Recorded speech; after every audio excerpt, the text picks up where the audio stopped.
The topic for today is move from ideas to embodiment. Ideas are always at thought level, very fast. Embodiment means bringing the idea into my body, integrating with my body, which is doing something about it. An idea is to become a school owner. But to embody that idea, to become a school owner, I need to begin working on my own skill sets as a leader, as an entrepreneur, as a people's person who can bring teachers together and bring the capital, bring the investment, check about the cost, find a place, build a building, rent a building. So all of this is embodiment. It requires action. It's always hard. We talk about lots of ideas. I want to go on a 10-day vacation. Children say, definitely don't worry, mom. I will give you the 98%. You want, right? Don't bother me now. I'll bring it.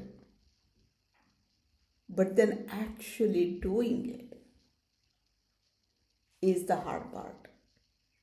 Somewhere we have come to believe that knowing is being. If I know that I have the capacity, I can score very well, and I think it just happens.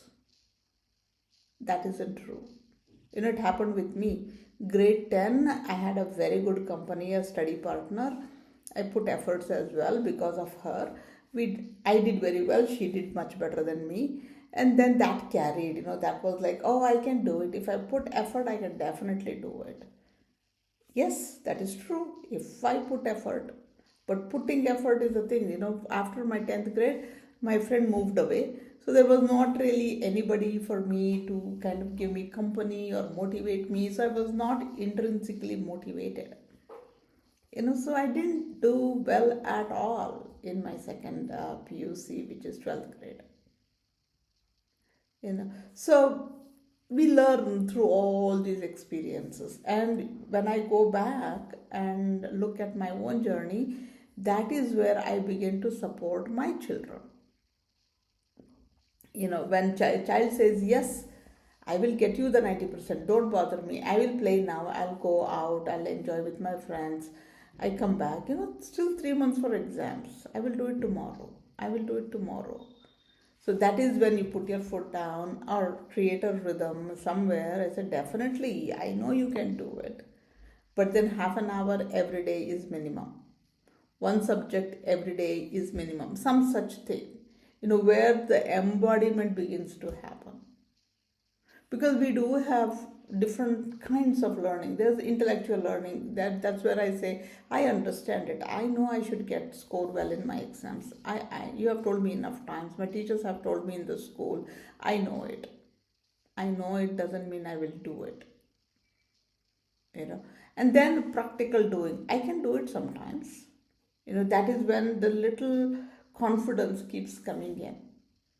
No, I can do it. The half an hour every day, one lesson every day, one subject every day. That's a little bit of practicality. Embodied learning is, this is who I am. I study first. That is my priority. I go through 1 hour of study every single day, one subject, a little bit of it every single day. Then I will go play. That is me. Nobody needs to tell me. There are some children who just come home from school, first thing they sit and do is finish their work. Somewhere, even in our systems in Bhagavad Gita, Steiner also talks about it, purposeful work, doing the work is extremely important. That willpower is extremely important. And that is what we develop in the first stage of child development. First 7 years of life, we allow the child to do, not to think, because thinking faculties are not developed. Now doing is there. Not definitely strenuous doing, but doing is there. And that is what I do. Why is this embodiment difficult?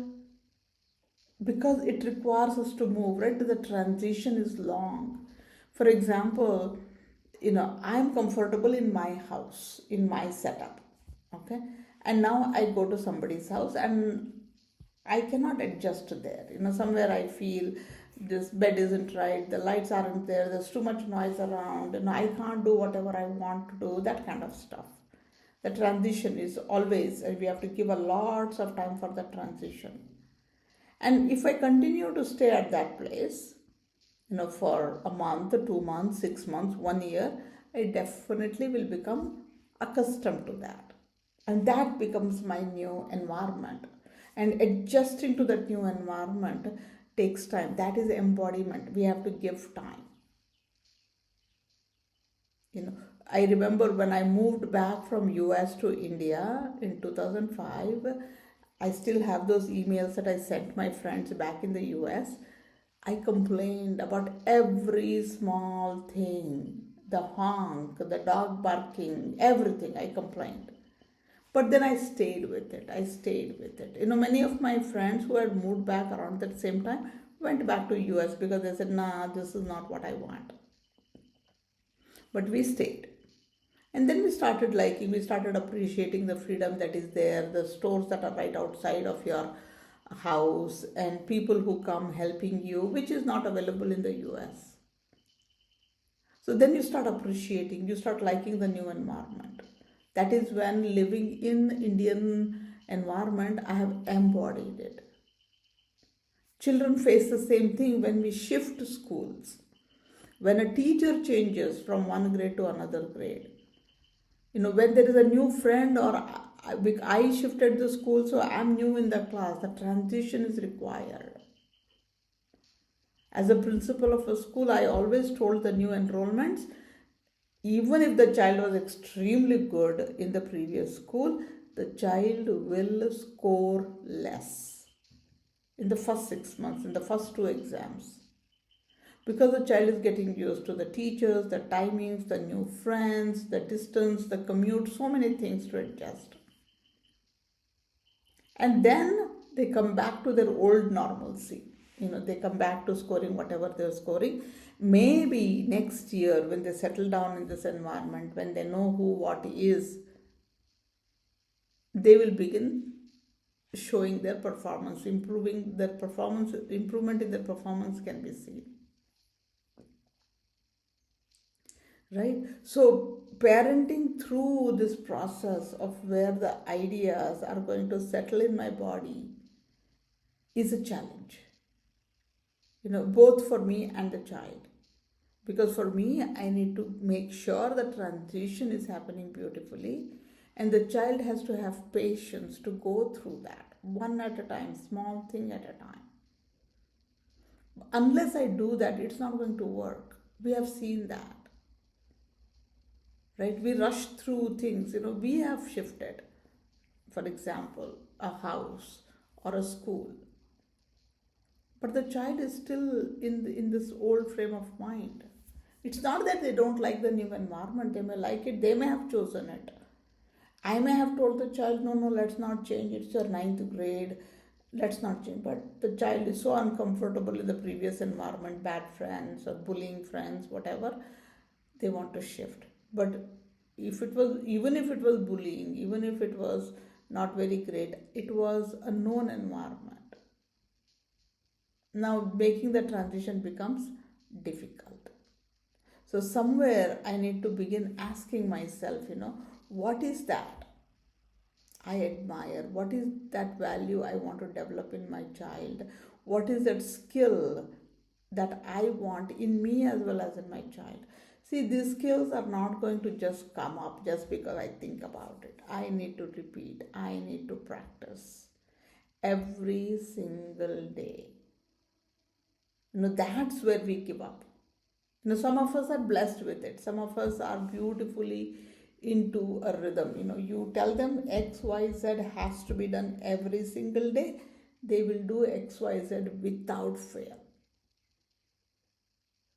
That is when the temperaments comes into play. I am of a certain temperament and I just do it, no second questions. They do it for life, the same 3 steps every single day, maybe around the same time for the rest of their lives. And if you want to add a new thing to their list or change, Again, you have to give them time.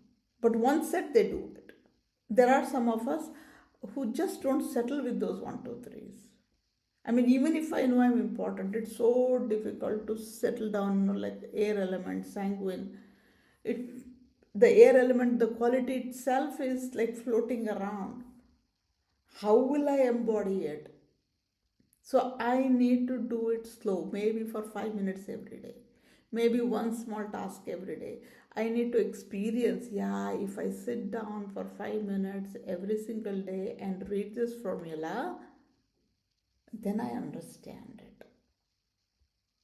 And it's my own example, all right, because I am sanguine predominantly, and I like to read light books, smaller books. I don't go back and reread. Even during my exam times, I never went back through the answer paper.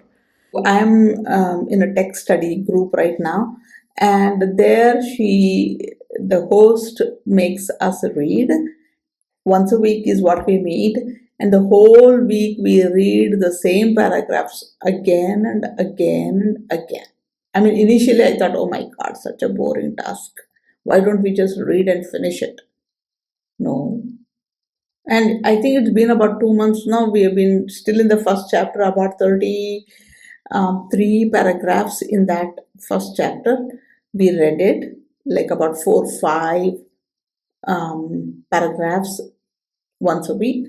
And then she said, after we finished, she said, okay, now you go back and read. We take each paragraph and we share our own learning from it. Hers would be different, mine would be different. So we share it. So that's another revision. So there is revision happening, but in different ways. Now I can know, okay, in paragraph 13, this is what he tells, and this is what it means, or this is what I've gotten from it. I can say that with confidence.